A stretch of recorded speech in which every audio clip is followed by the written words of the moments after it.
Shalom saudara-saudari yang dikasihi oleh Tuhan kita Yesus Kristus. Kembali pada hari ini kita sama-sama merenungkan kebenaran firman Tuhan dari Mazmur pasal 107 ayat yang pertama sampai ayat yang ketiga. Bersyukurlah kepada Tuhan sebab Ia baik, bahwasannya untuk selama-lamanya kasih setianya. Biarlah itu dikatakan orang-orang yang ditebus Tuhan, yang ditebusnya dari kuasa yang menyesakkan, yang dikumpulkannya dari negeri-negeri, dari timur dan barat, dari utara dan dari selatan. Amin untuk firman Tuhan. Ya, di sini kita lihat bahwa pemazmur mengajak supaya senantiasa bersyukur kepada Tuhan, karena Tuhan itu baik, bahwasannya untuk selamanya kasih setianya tidak habis-habis di dalam kehidupan kita. Kita lihat, siapakah orang yang patut mengucap syukur itu? Coba kita lihat, biarlah itu dikatakan orang-orang yang ditebus Tuhan. Ya, pemazmur menulis di sini bahwa orang yang mengucap syukur itu adalah orang yang sudah ditebus oleh Tuhan.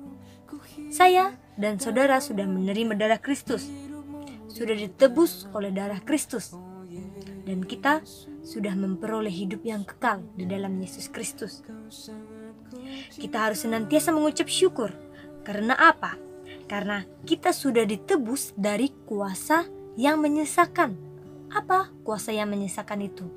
Yaitu neraka, api yang kekal, hukuman yang kekal. Tetapi kita mengucap syukur kepada Tuhan. Karena apa? Karena anugerahnya kita bisa memperoleh hidup yang kekal itu.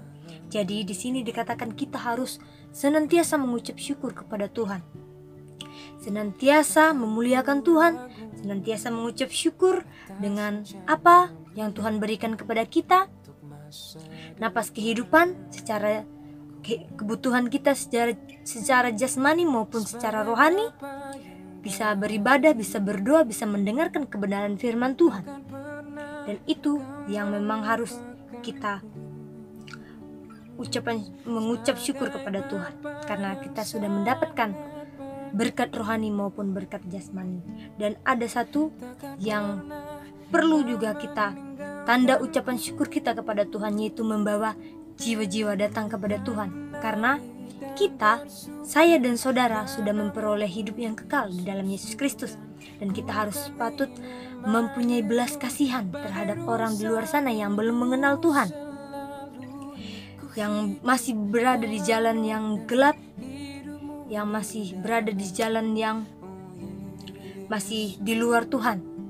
Kita harus patut berdoa, kita harus mempunyai belas kasihan untuk mereka dapat mengenal Tuhan, untuk mereka dapat datang kepada Tuhan. Dengan itu, tanda ucapan syukur kita kepada Tuhan, kita harus menarik jiwa-jiwa datang kepada Tuhan untuk memuliakan nama Tuhan, dan juga untuk mereka juga mendapatkan hidup yang kekal seperti saya dan saudara. Itulah tanda ucapan syukur kita kepada Tuhan.